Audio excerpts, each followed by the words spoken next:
महान वैज्ञानिक Charles Darwin के विकासवाद के सिद्धांत को भी एनसीईआरटी ने 9वीं और 10वीं के पाठ्यक्रम से हटा दिया है। यह डार्विन का ही सिद्धांत है जो बताता है कि लाखों वर्षों के बदलाव के बाद बंदरों से इंसानी प्रजाति का विकास हुआ। उन्हीं का निष्कर्ष है कि पृथ्वी पर मौजूद सभी जीव एक ही प्रजाति की उत्पत्ति है। परिस्थितियों में ढल जाने की प्रवृत्ति ने जैव विविधता को जन्म दिया, नई नई प्रजातियाँ बनती गईं।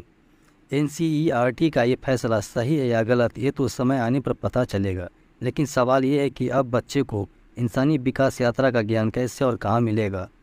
डार्विन की यह थ्योरी विज्ञान वर्ग के बच्चों के लिए काफ़ी अहम थी, इसे हटाना उचित नहीं है। एनसीईआरटी ने कोविड के बाद पाठ्यक्रम का बोझ कम करने के बहाने से इसे हटाया है।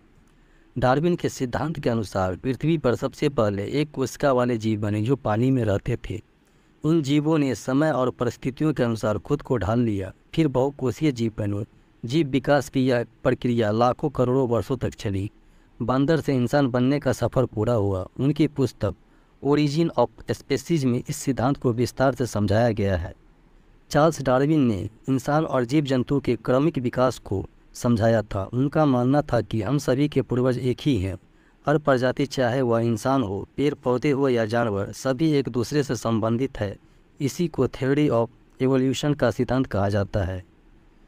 उन्होंने जब पहली बार कहा था कि जानवर और मनुष्य एक ही वंश की संतानें हैं, तो धार्मिक विक्टोरियन समाज हैरानी में पड़ गया था।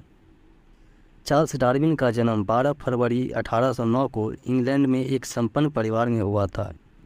उनके माता पिता उन्हें डॉक्टर बनाना चाहते थे, जबकि चार्ल्स का दिल पशु पक्षियों और प्रकृति में लगता था।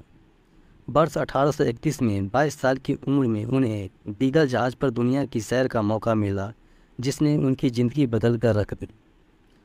डार्विन ने बीगल पर 5 साल बिताए। इस दौरान जहाँ जहाँ रुका, उन्होंने वहाँ मौजूद जीव जंतुओं, पेड़ पौधों और कीट पतंगों का अध्ययन किया। उनके अध्ययन के अनुसार पृथ्वी पर मौजूद सभी प्रजातियाँ मूलतः एक ही प्रजाति की उत्पत्ति है।